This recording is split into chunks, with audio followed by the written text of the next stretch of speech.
नमस्कार, NB news देख रहे हैं आप और मैं हूं आपके साथ मुस्कान। स्वागत है आप सभी का एनबी न्यूज के स्पेशल बुलेटिन में। सिब्बन के मन में क्या है, ये बात इसलिए क्योंकि कहते हैं कि जब भीम खाते थे तो शकुनी के पेट में दर्द होता था। और इस कथन में कितनी सच्चाई है ये तो नहीं पता, लेकिन ये सच से परे नहीं है कि जब कांग्रेस पार्टी की ओर से 17 विपक्षी दलों के 45 नेता कपिल सिब्बल के निमंत्रण पर सोमवार रात को डिनर के लिए एकत्रित हुए तो कांग्रेस आलाकमान के नेताओं के पेट में दर्द जरूर हो गया और होना लाजमी भी था।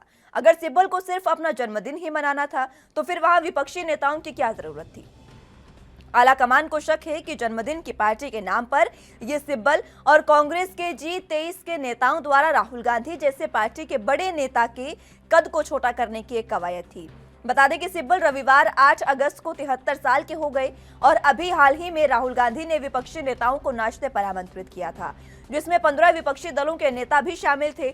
अब राहुल गांधी की ब्रेकफास्ट मीटिंग उन्हें विपक्ष के सबसे बड़े नेता के रूप में स्थापित करने की एक कोशिश के रूप में देखी जा रही है। और अब ये जो कोशिश है वो पश्चिम बंगाल में मुख्यमंत्री ममता बनर्जी को एक सांकेतिक संदेश भी था कि 2024 आम चुनाव के मद्देनजर अगर विपक्षी एकता सफल रही तो उनके नेता राहुल गांधी होंगे, न कि ममता बनर्जी। अब इसी पर जहां राहुल गांधी ने ब्रेकफास्ट आयोजित करके ममता बनर्जी को कमजोर करने की कोशिश की थी, तो वहीं अब कपिल सिब्बल की कल रात की डिनर मीटिंग राहुल गांधी को कमजोर करने के प्रयास के रूप में देखी जा रही है। खासकर कांग्रेस आलाकमान द्वारा, जिनका मानना है कि जब सोनिया गांधी और राहुल गांधी विपक्ष को एकजुट करने के प्रयास में लगे हुए थे तो फिर इस डिनर का कोई औचित्य नहीं था, ये उनका कहना है।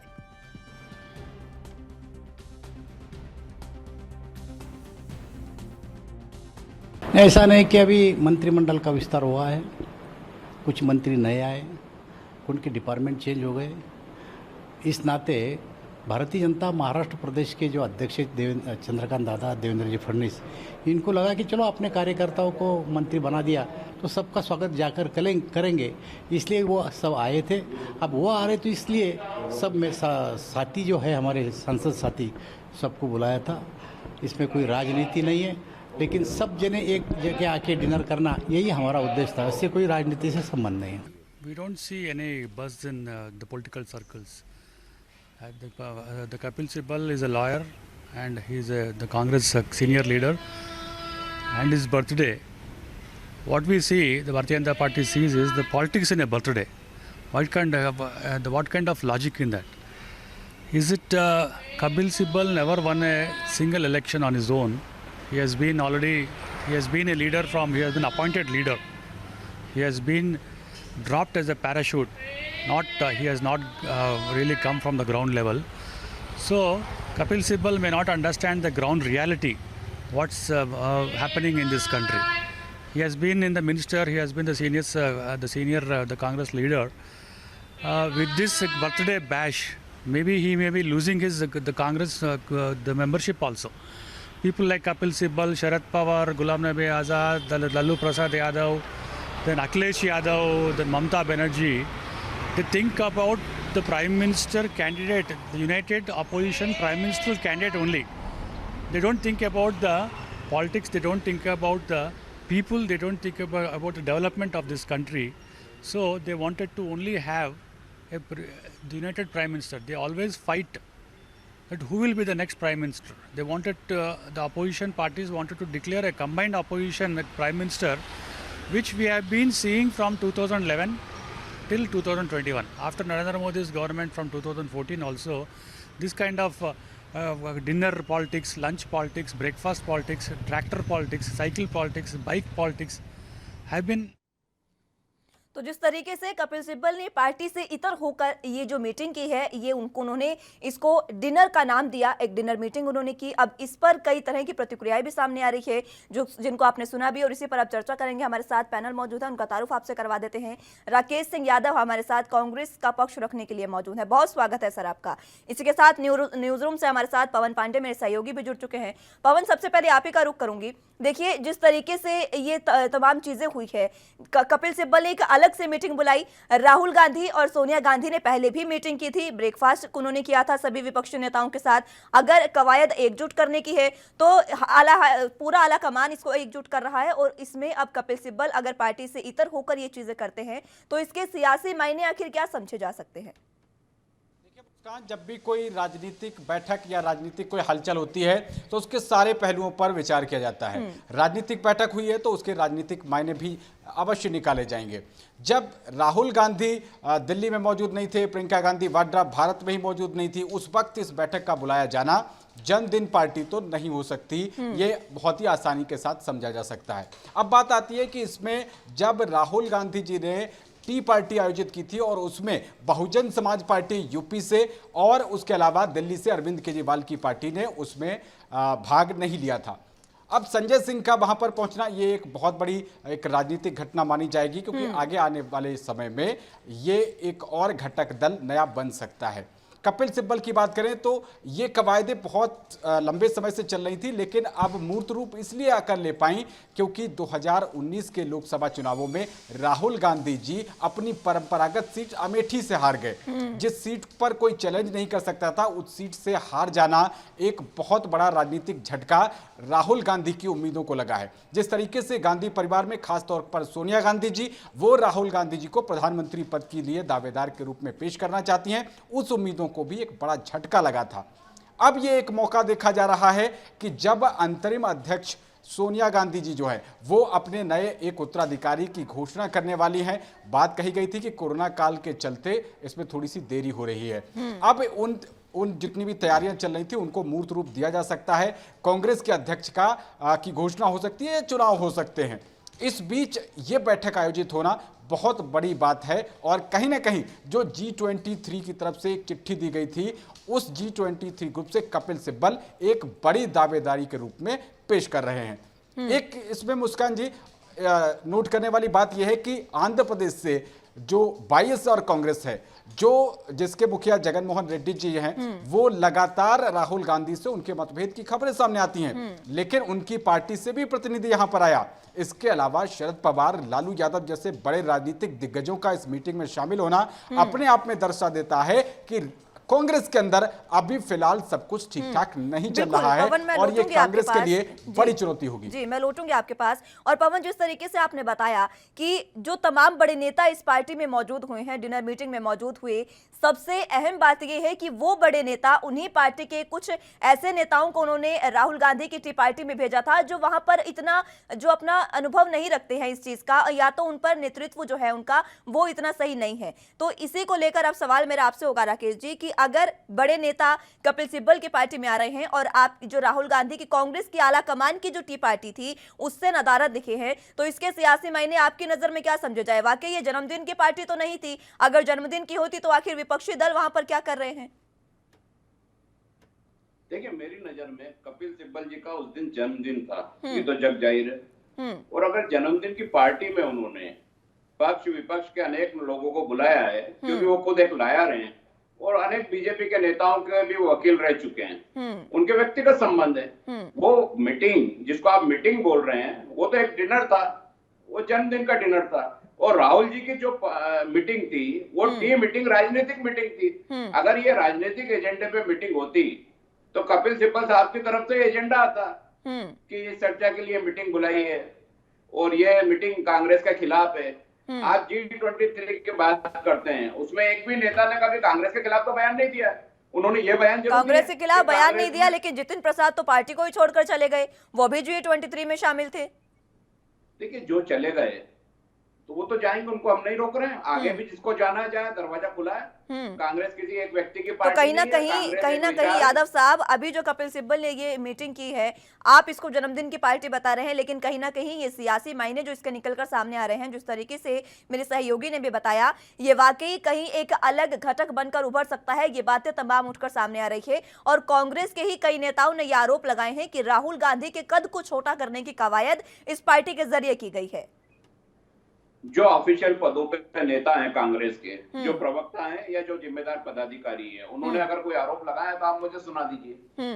अब कई सुनी बातों को अगर हम ये माने कि किसी की बर्थडे की डिनर पार्टी है, उसको आप मीटिंग बोलेंगे और वो एक घटक दल तैयार हो रहा है, तो मेरे ख्याल से इस देश की राजनीति में ऐसा तो कभी नहीं होता कि एक व्यक्ति घटक दल तैयार कर ले। पूरी राजनीतिक पार्टियां मिलकर बात करती हैं, चर्चा करती हैं। अब किसी का शादी है, जन्मदिन है, अगर वहां लोगों को बुलाया है और उसको राजनीतिक मीटिंग का नाम देकर चर्चा की जाएगी या राजनीतिक मीटिंग का नाम देकर प्रसारण किया जाएगा, तो बताया जाएगा कि यहाँ से बहुत बड़ा राजनीतिक उलटफेर हो सकता है, तो वो तो संभव किसी भी पार्टी में नहीं है। यादव साहब, ये पार्टी उसी समय क्यों हुई जब खुद राहुल गांधी यहाँ पर मौजूद नहीं थे दिल्ली में, खुद प्रियंका गांधी वाड्रा देश में ही मौजूद नहीं है, इस समय में ये पार्टी? अब देखिए, उनका जन्म 73 साल पहले हुआ है। अब उन्होंने जो तारीख पे जन्म हुआ वो तो बदल नहीं सकते, और उस तारीख की कोई घोषणा ऐसी नहीं है राष्ट्रीय स्तर पे कि इस तारीख पे सारे देश को यहीं रहना है और कपिल सिब्बल साहब की पार्टी में शामिल होना है। ये राष्ट्रीय एजेंडा होता तो कोई भी विदेश नहीं जाता, यही रहते। लेकिन यादव साहब, अगर कोई पार्टी इस तरीके की होती है, अगर आपको एक नॉर्मल जन्मदिन की पार्टी देनी है, तो ऐसा तो है नहीं कि आप रात को आपने सोचा कि पार्टी सुबह देंगे और सुबह पार्टी हो गई। पहले से निमंत्रण भी तो दिया जाता होगा। क्या राहुल गांधी के पास निमंत्रण गया होगा? निश्चित तौर पे गया होगा, लेकिन अगर वो नहीं आ पाए तो इसका ये मतलब तो नहीं है कि वो कपिल सिब्बल जी के विरोधी हैं, कपिल सिब्बल जी कांग्रेस के विरोधी हैं। निमंत्रण तो दिन भर बहुत सारे आते हैं, लोग जा पाते नहीं जा पाते, तो लड़ाई विरोधी नहीं कह रहे हैं, लेकिन G23 के जो नेता है उसमें तो कपिल सिब्बल शामिल थे। उन्होंने खुद पार्टी में उन्होंने खुद पार्टी के अंदर भीतर चुनाव करवाने की बात कही थी। ठीक है, मैं लौटूंगी आपके पास। जी, मैं लौटूंगी। पवन पांडे मेरे सहयोगी भी जुड़े हुए हैं मेरे साथ। पवन, देखिए, जिस तरीके से अभी राकेश यादव की आपने बातें तमाम सुनी है, वो ये मानने को तैयार नहीं है, लेकिन सियासी मायने आपने भी बताए हैं और जमीनी हकीकत पर जो हम चीजें देख रहे हैं वो वाकई ये है कि आखिर अब नया घटक दल क्या बनकर उभर सकता है। साथ ही साथ G23 का जो उन्होंने मुद्दा उठाया है यहाँ पर, और G23 में जिस तरीके से उन्होंने तमाम जो पत्र लिखा था एक, और उसमें पार्टी के भीतर ही चुनाव करवाने की बात कही थी। अब ये चुनाव जो करवाए जाने थे उसमें पार्टी ने इस पर कोई ज्यादा संज्ञान नहीं लिया था। इसी वजह से जितिन प्रसाद ने भी छोड़ा, क्योंकि उनका दरकिनार किया गया था, और G23 के कई बड़े ऐसे नेता हैं जिनको दरकिनार किया गया है। मुस्कान, भले ही कांग्रेस के जो प्रतिनिधि हैं वो इस बात से इनकार कर रहे हों कि इस बात के कोई राजनीतिक मायने नहीं है, ये सिर्फ एक जन्मदिन पार्टी थी, लेकिन इस बात पर तो हमेशा से पूरी जो विपक्षी पार्टियां हैं कांग्रेस के लिहाज से देखें तो राहुल गांधी की जिस तरीके से पॉलिटिक्स रही है उस पर सवाल उठाती रही हैं। राहुल गांधी जी को एक तरीके से पार्ट टाइम पॉलिटिक्स कहा जाता है, और वो जब भी कोई सी दौरे पर निकलते हैं तो पॉलिटिकल टूरिज्म जैसा शब्द विपक्षी पार्टियां जो है वो राहुल गांधी के ऊपर इस तरीके की तोहमत लगाती हैं। जिस तरीके से भारतीय जनता पार्टी, जो देश की सबसे बड़ी पार्टी इस समय होने का दावा करती है, वो राष्ट्रवादी और धार्मिक मुद्दों पर चुनाव लड़ती है। जवाब में जब राहुल गांधी जी अपने आप को शिव भक्त बताकर और जनेऊ दिखाकर मंदिर मंदिर घूमते हैं, लेकिन जब सावन का महीना आता है तो मैं कांग्रेस प्रवक्ता से पूछना चाहूंगा कि राहुल गांधी की कोई तस्वीर सावन के महीने में किसी शिवलिंग पर जलाभिषेक करते हुए क्यों सामने नहीं आती। इसलिए ये बात को लेकर जरूर बल मिलता है, और इन आरोपों को भी बल मिलता है कि Rahul Gandhi ji part time politics करते हैं और एक सीरियस राजनीति से दूर रहते हैं। उनके ऊपर लगातार जो आरोप लगते हैं पॉलिटिकल इमेच्योरिटी को लेके, राजनीतिक अपरिपक्वता को लेके, उनको बल मिलता है उनके इस तरीके की प्रैक्टिसेस ना करने से।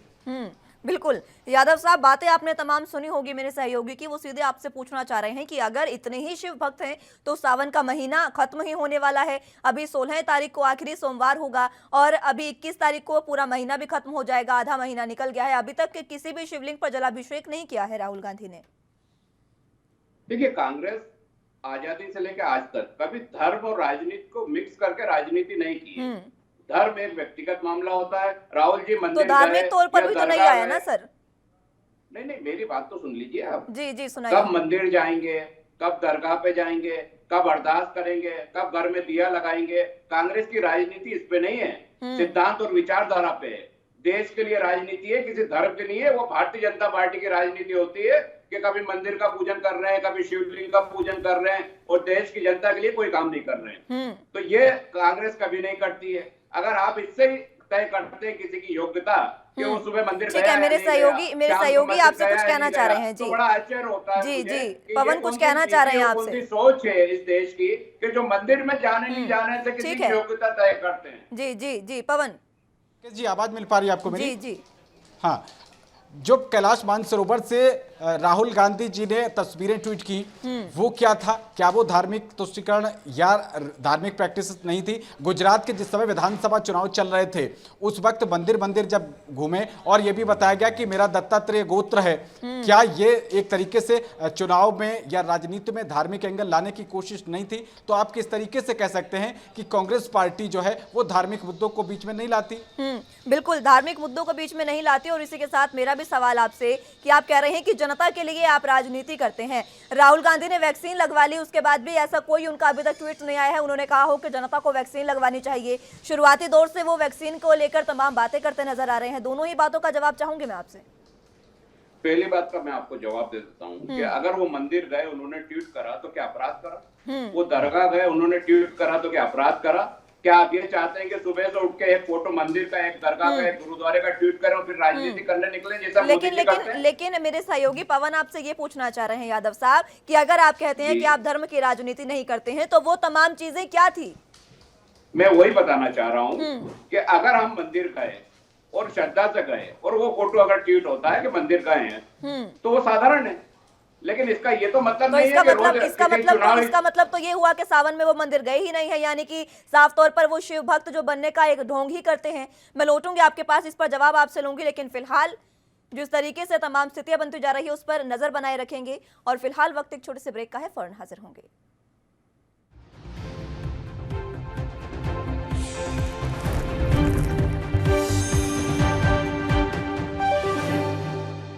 तो ब्रेक के बाद एक बार फिर से स्वागत है आप सभी का। कपिल सिब्बल ने जिस तरीके से एक डिनर पार्टी की है, पार्टी जिसको कांग्रेस बता रही है और मीटिंग जो बीजेपी बता रही है, इसी मुद्दे पर हम चर्चा कर रहे हैं। हमारे साथ राकेश यादव जी मौजूद हैं। यादव साहब, आप इसे मैं जानना चाह रही थी, आप कह रहे हैं कि वो धर्म की राजनीति आप लोग नहीं करते हैं, तो अगर आपने ये कहा कि वहां मंदिर में जाना कोई बुरी बात नहीं है, तो आप सावन के महीने में अगर नहीं गए हैं, अगर राहुल गांधी नहीं गए हैं मंदिर, तभी उन्होंने कोई फोटो पोस्ट नहीं की है? क्या शिव भक्त होने का भी ढोंग मात्र करते हैं राहुल गांधी? हाँ, मैं वही बोल रहा हूँ, मोदी जी सावन का झूला झूलने गए क्या? कहीं फोटो देखे आपने? इसका मतलब वो भी ढोंग करते हैं। बात उन पर तो ढोंग का आप आरोप लगाते ही रहते हैं। बात कांग्रेस की हो रही है यहाँ पर। मैं आरोप नहीं लगा रहा हूँ, मैंने पूछा सवाल। आपने जो सवाल मुझसे पूछा कि अगर मंदिर गए तो फोटो पोस्ट नहीं करी, मोदी जी ने सावन के झूले क्यों नहीं झूले? झूलना चाहिए, शंकर भगवान नाराज हो जाएंगे, देश कैसे चलेगा? तो शंकर भगवान मोदी जी से होंगे या नहीं? पहले आप देखिए, राहुल गांधी से तो काफी नाराज दिख रहे हैं अभी। लगातार कांग्रेस का नेतृत्व खतरे में, लगातार कांग्रेस का नेतृत्व खतरे में दिख रहा है। देखिए, यह भारतीय जनता पार्टी का बनाया प्रोपेगेंडा है। वो कितना ही अपना प्रोपेगेंडा बना ले राहुल गांधी जी के खिलाफ, जो एक एक शब्द उन्होंने किसी भी मामले में बोला है वो सत्य साबित हुआ। 2 महीने बाद मोदी जी ने वही करा है, चाहे कोरोना को ले लें या अन्य मामलों को ले लें। अब आप उस बात को हल्के में लेके अगर मजाक उड़ाना चाहते हैं तो उड़ाने को आप स्वतंत्र हैं, देश के नागरिक भी देख रहे हैं। 7 साल से मोदी जी का राज भी देख रहे हैं, आप सब भी देख रहे हैं। जीडीपी क्या थी इस देश की, कहां पहुंच गई है, ये सब पता है। कितनी बार मैं बोल चुका हूं, आप भी सुन चुके हैं। लेकिन सवाल ये है कि इस देश में सिर्फ राजनीति धर्म से शुरू होगी, जनसेवा से शुरू नहीं होगी। हर चुनाव आएगा हिंदू मुस्लिम करना है, वो तय है भारतीय जनता पार्टी। तो आप शुरू कर दीजिए जनसेवा से राजनीति।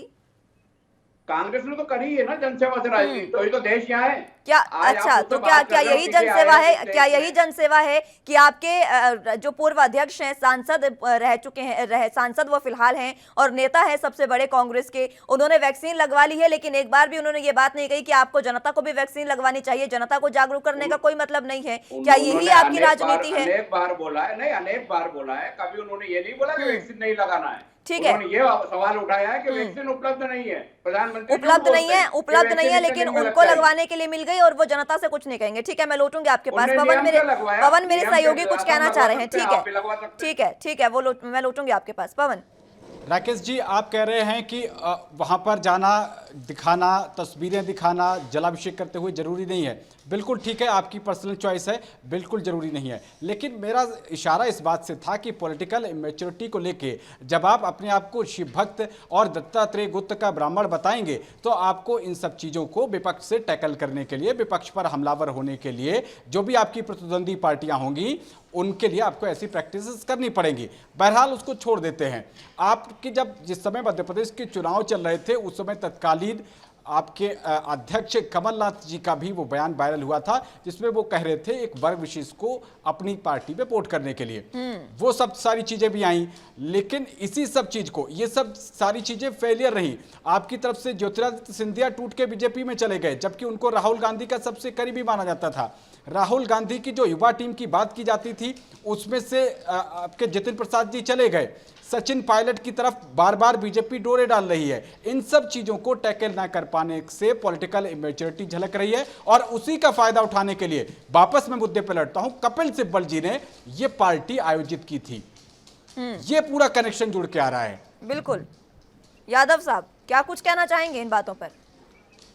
देखिए, पार्टी के बारे में तो मैं आपको पहले स्पष्ट कर चुका हूं कि उनके जन्मदिन की पार्टी, आपके एंगल से पॉलिटिकल एजेंडे पे पार्टी हो सकती है, कांग्रेस के नजर से वो नहीं है। दूसरी बात, जो आप मध्य प्रदेश की बात कर रहे हैं, चाहे ज्योतिरादित्य सिंधिया जी हों या अन्य लोग हों जो कांग्रेस छोड़ के गए हैं, वो एक कांग्रेस विचारधारा से चुनाव लड़े थे, कांग्रेस के साथ थे, और उसके बाद जब छोड़ के गए, उसके बाद भी कांग्रेस ने उनसे कोई समझौता नहीं करा। आप ये चाहते हैं कि मैनेजमेंट ये किया जाए जो, लेकिन वो छोड़कर इसीलिए गए क्योंकि वो कांग्रेस की ही विचारधारा से उस समय नाराज दिखाई दे रहे थे, इसीलिए तो वो पार्टी छोड़कर गए। नाराज नहीं थे, विचारधारा से नाराज नहीं थे, उनकी विचारधारा कुछ परिवर्तित हो गई थी, उनके मुद्दे कुछ अन्य थे, उनके मुद्दे ब्लैकमेलिंग के थे, सरकार को यानी कि जब तक सिंधिया और जितिन प्रसाद आपकी पार्टी में थे, तब तक तो उनकी विचारधारा बहुत अच्छी थी। जैसे ही उन्होंने बीजेपी ज्वाइन की, उनकी विचारधारा गलत हो गई। नहीं, आप एक सवाल का जवाब दे दीजिए, बहुत छोटा था, कि कोई अगर एक बच्चा हिंदू धर्म में जन्म लेता है और वो धर्म कन्वर्ट करता है, तो उसकी वजह क्या सिर्फ विचारधारा परिवर्तन उसकी हो गई तुरंत जाता है? कोई फायदे के लिए जाता है? ये तो पूरी सरकारें बोलती है कि धर्म आचरण रोका जाए। आज बीजेपी या कांग्रेस में जो भी दल बदल करते हैं, वो चुनाव जीते हुए लोग थे, कांग्रेस के टिकट पे जीते थे, प्रजातंत्र को धोखा देके गए, जनतंत्र को धोखा देके गए, तो क्या सिर्फ विचारधारा बदल गई इसलिए चले गए? ये तो और ठीक है, आपकी बात जी, आपकी बातें ठीक है, लेकिन मैं आपको ये भी बता दूं, खुद पवन भी यही बात कह रहे हैं कि अब कपिल सिब्बल की जो ये मीटिंग है, वो भी इसी विचारधारा के इर्द गिर्द घूम रही है। वो भी कहीं ना कहीं पार्टी को, वो भी कहीं ना कहीं जिस तरीके से G23 में उनको दरकिनार किया गया, G23 की जो पूरा ग्रुप था, उसके बाद से वहां से सभी उनके नेताओं को दरकिनार किया गया। कहीं ना कहीं कांग्रेस के आला कमान से कई नेता नाराज हैं, और इन पर भी आपको ध्यान देने की जरूरत है। आंखें मत बंद करिए। देखिए, बहुत सीधी बात है, अगर हर नेता, कांग्रेस में लाखों लोग हैं, कार्यकर्ता नेता सब हैं, अगर आप यही सोचेगा कोई नेता कि कांग्रेस ने हमको क्या दिया, सवाल यह आता है कि कांग्रेस को आपने क्या दिया। कांग्रेस को अगर आपने बढ़ के दिया है तो निश्चित तौर पे आपका सम्मान होगा और आप देश के नेता कहलाएंगे। लेकिन सिर्फ अगर आप ये करेंगे कि कांग्रेस ने हमें क्या दिया, इतने साल से हम कांग्रेस में, इतने साल से हम सांसद हैं, इतने साल से मंत्री हैं, तो वो ऐसा नहीं होता है, और ऐसा होना भी नहीं चाहिए। वरना नए कार्यकर्ता, नए जो नेता आ रहे हैं किसी भी पार्टी में, वो समाप्त हो जाएंगे। किसी भी एक व्यक्ति की मंशा से पार्टी ठीक है। यादव साहब एक बात का जवाब दीजिएगा, क्या कमलनाथ आपके सही नेता हैं? कमलनाथ जी देश के पूरे कांग्रेस के नेता हैं, मेरे सिर्फ सही नेता नहीं है, सभी के नेता कांग्रेस के नेता हैं, वो सही। आप कह रहे हैं कि सही नेता जो होगा वो कांग्रेस का साथ देगा। क्या कमलनाथ जी कांग्रेस में सही नेता हैं? निश्चित तौर पे। ठीक है, पवन जी मैं आपके पास आना चाहूंगी। अब देखिए, इन तमाम बातों से अंदाजा लगाइए, यादव साहब कह रहे हैं कि कमलनाथ तो उनकी पार्टी के नेता हैं, और उनकी बातें हमें याद होंगी, अभी हाल ही में उन्होंने 370 की, कांग्रेस आने पर 370 की बहाली की बात उन्होंने की थी, इस पर विचार किया जाएगा। कपिल सिब्बल जो फिलहाल जिस तरीके से वो पार्टी में जो खिटपिट चल रही है उसको सुधारने का प्रयास कर रहे हैं, पार्टी को अच्छे लेवल पर लेकर जाने की बात कर रहे हैं, तो वहां पर आंखें बंद है कांग्रेस की, वो देखना ही नहीं चाह रहे हैं। जी मुस्कान जी, जिस तरीके से अभी ये हमारे कांग्रेस के जो प्रतिनिधि हैं, ये हो सकता है इस पूरे घटनाक्रम को नकार रहे हो, लेकिन पब्लिक ये सारी चीजें नोट कर रही है और चुनाव में इन सब बातों का बहुत ज्यादा असर पड़ता है। कांग्रेस में राहुल गांधी की स्वीकार्यता को लेकर बहुत चैलेंजेस रहे हैं, और जिस तरीके से एक के बाद एक कई फेलियर उनकी जो लॉगबुक है उसमें एंट्री होते जा रहे हैं, ये कांग्रेस अध्यक्ष पद पर उनकी दावेदारी को बहुत बड़ी चुनौती देंगे। इस बैठक की बात कर रहे हैं कि इसमें कोई राजनीतिक चर्चा नहीं हुई, वहां पर बीजू जनता दल बीजेडी, उसके जो पिनाकी मिश्रा जी थे, उन्होंने साफ तौर पर कहा कि हम आपके साथ आने के लिए तैयार हैं, लेकिन गांधी परिवार को कांग्रेस के नेतृत्व से बाहर निकलना पड़ेगा। तो ऐसे वहां पर पॉलिटिकल कमेंट्स हुए हैं। आप इस चीज को दरकिनार करके अपने जो पल्ला है वो झाड़ सकते हैं, लेकिन जनता इस बात को देख रही है। और बिल्कुल, और इसी टूट के साथ राकेश यादव जी, कैसे कांग्रेस जो है, आप खुद कहते हैं कि आप बीजेपी को टक्कर देंगे, इस टूट फूट के साथ कैसे आप बीजेपी को टक्कर देंगे? देखिए, टूट फूट का सवाल ही कहाँ है। बीजू जनता दल कौन है जो कांग्रेस को सलाह देगा? देश में क्या है उनकी हैसियत? वो एक राज्य में सिमटे हुए हैं। कांग्रेस पूरे देश की पार्टी है। क्या बीजू जनता दल तय करेगा कि कांग्रेस का अध्यक्ष कौन होगा? क्या एक कोई कांग्रेस का नेता तय करेगा? ये कांग्रेस के जो सांसद हैं, जो सरकारें हैं, जो विधायक हैं और जितने पदाधिकारी वो तय करेंगे। उन्होंने तय करने की बात नहीं की, उन्होंने तो आपका सिर्फ साथ देने की बात की। उन्होंने कपिल सिब्बल को कहा कि हम आपका साथ देंगे। हमने मांगा ही नहीं साथ। हमने मांगा क्या? किसी नेता ने मांगा कि आप हमारा साथ दो और आपकी सलाह ले रहे हैं कि आप ये करो? क्यों नहीं मांगा? तभी क्या बात कर रहे हैं यादव साहब? जब अगर विपक्ष एकजुट होगा तो तमाम विपक्ष को लेकर चलेंगे या नहीं? मैं अध्यक्ष पद की बात कर रहा हूँ। बीजू जनता दल का अध्यक्ष कौन होगा ये कांग्रेस सलाह नहीं देगी। बीजू जनता दल ये सलाह नहीं देगा कि कांग्रेस का अध्यक्ष कौन होगा। इस मुद्दे पे मैं बात कर रहा हूँ। दूसरी बात, मुरली मनोहर जोशी जैसे नेता, अडवाणी जैसे नेता साइड लाइन कर दिए गए। जब इस देश ने नहीं सोचा था, कितने वरिष्ठ नेता है घर बैठ गए। जसवंत सिंह जैसे नेता घर बिठा दिए गए, जो कि लाइमलाइट के नेता थे। किस व्यक्ति ने बिठाया? एक व्यक्ति ने।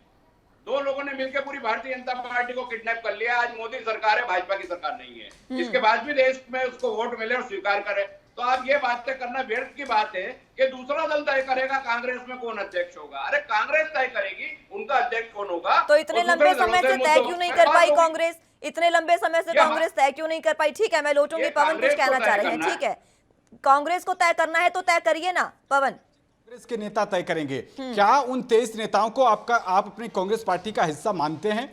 गुलाम नबी आजाद जैसा एक बड़ा आपका चेहरा, जो जम्मू कश्मीर में का मुख्यमंत्री भी रहा, राज्यसभा का सांसद रहा, आपने उसको एक एक्सटेंशन भी नहीं दिया और जरा सी एक बात पर उनका आपसे जो थोड़ी सी असहमति थी उसके आधार पर आपने उनको सदन का हिस्सा बनाने से भी इनकार कर दिया। जब ये विरोध के सुर बार-बार ये उठ तमाम रहे बातें हैं, और ये तमाम बातें जो पवन है उसमें अब जो सियासी मायने इस मीटिंग के बन रहे हैं, इससे कांग्रेस एक बार फिर से अपनी आंखें बंद करके बैठी है। वो देखना ही नहीं चाह रही है, और अगर पार्टी छोड़कर उनके नेता चले जाएंगे तो वो कह देंगे कि जाने वाले को कौन रोक सकता है। इस तरीके की स्थितियां हैं। फिलहाल देखना होगा आगे कांग्रेस में क्या होता है।